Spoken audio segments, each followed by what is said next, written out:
քիչ առաջ Նժդե Հովսեփյանն ասում էր, ես հաստ եմ գրել, դե որ Շահրամանյանը թվում է անել մի տարբեր Արցախը։ Այստեղ պարոն Շահրամանյան, խնդրո առական որն է, որ ներկայացված չեն այն օբյեկտիվ հանգամանքները, երբ ադրբեջանցիները արդեն Ստեփանակերտի մատուցներում էին, մարդիկ ինչ վիճակում էին, ինչ այդ ամեն ինչը հենց ճնշման տակ։ Այսինքն դուք դրա հետ խնդիր ունեք, որ օբյեկտիվ հանգամանքներն նշված չեն, թե դուք ինչու ընթերցեցիք այդ հրամանագիրը։ Հարգելի լրագրողներ, ինչ վերաբերում է դատական process-ին, ինչը առաջի դատական նիստը այսօր կայացել է։ Ես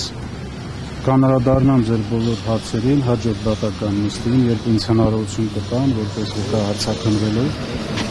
եւ կներկայացնեմ իմ դիրքորոշումները։ Ես ձեզանից ներողություն եմ խնդրում, բայց այսօր չեմ ուզում այդ հարցերին անդրադառնալ։ Եթե կա ուրիշ հարցեր, նախագահ եկամակալ առաջնորդի վերաբերմունքը ձեզ համար սպասել եք, թե դա էլ է հարված թիկունքից նաև ձեզ։ Չեմ ուզում մենք շտապենք տարբեր մեկնաբանություններ անենք այդ process-ի հետ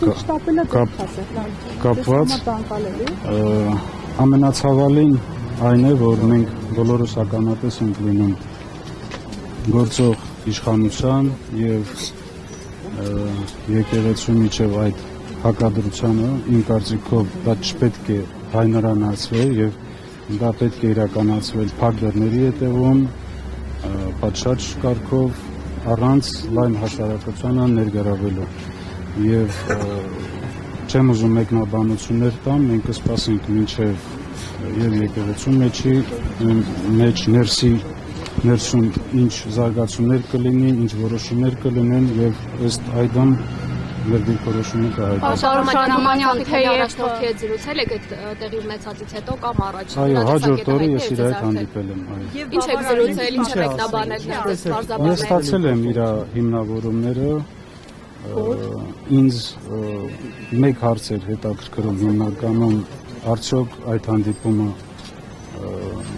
համաձայնեցված էր իրենց ղեկավարի վեհապարի հետ եւ ստացել են բացասական պատասխան եւ ըստ դրա իմ եզրակացությունները ես արել եմ։ Այսինքն վեհապարը տեղեկացված չի եղել հանդիպման մասին եւ համաձայնություն չի տվել։ Իմ տեղեկությունները ոչ։ Իսկ ինչու է որոշել գնալ այդ դեպքում, եթե ես չեմ կարող ինչ է ձեզ ասել։ Մեկնաբանել ինձ թվում է դա իրեն։ Ամեն դեպքում պարոն Շահրամանյան,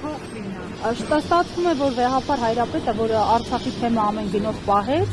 սխալվեց, հա, որովհետև իշխանությունները բազմիցս պնդել են տարբեր ներկայացուցիչներ, որ Արցախ գոյություն չունի, այսինքն սխալվեց է, որ Սրբազանը շարունակել է թեմակալ առաջնորդին։ Ես կսպասեմ մինչև համապատասխան որոշում։ Շահրամանյան նաև գործընկերոջի սարքը շարունակելով տեսակետ կա նաև, որ հակաեկեղեցական այդ արշավը սկսեց այնից հետո, երբ որ վեհապարը Հռոմի Պապի հետ հանդիպման ժամանակ արցախցիների վերադարձի հարցը բարձրացրեց։ Այդ դեպքում Արցախի թեմի առաջնորդի ես քայլը ինչպես եք որակում դուք։ Ես նույն հարցին ստիպված եմ մի քանի անգամ անդրադառնալ։ Վեհապարի դիրքորոշումը Արցախի հետ կապված, Արցախի հետ տեղի ունեցածի հետ կապված, Արցախահայության իրավունքների հետ կապված բոլորիս հայտնի է եւ մենք հիշում ենք այդ դիրքորոշումը։ Ես հնարավորություն եմ ունեցել հանդիպել վեհապարի հետ մի քանի անգամ եւ շնորհակալություն եմ հայտնել իրեն այդ դիրքորոշման համար։ Չեմ ուզում միջամտել եկեղեցու ներքին process-ներին եւ շտապողականություն։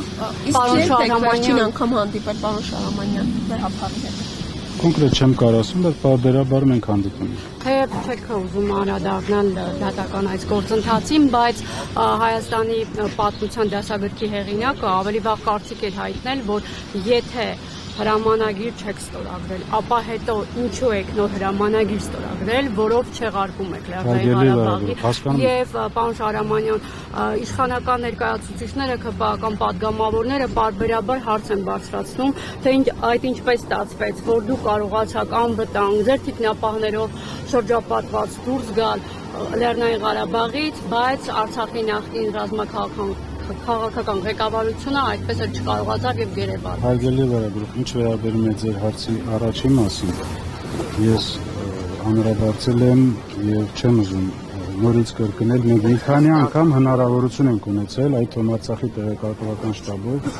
անդրադառնալ այդ ձեր նշած բոլոր հարցերի։ Ինչ վերաբերում է թե ինչպես եմ ես կարողացել դուրս գամ այդ իրավիճակից եւ տեղափոխել Հայաստանի Հանրապետություն, ես այս պահին էլ չեմ ուզում ձեր հարցին պատասխանել, քանի որ դեր կար պրոցեսներ, որոնց հնարավոր է ձեր հարցին պատասխանը խանգարել։ Հիմա այդ process-ները ավարտված չեն ասել։ Չէ, ոչ, ավարտված չի։ Պարոն նախագահ, մյուս գործով ինչ պրոցես կա, մյուս գործի շրջանակում ուր է հասել ձեզ կանչում էին հարցակցության, որով որ նաև Սամվել Բաբայանն էր կանչվել, թե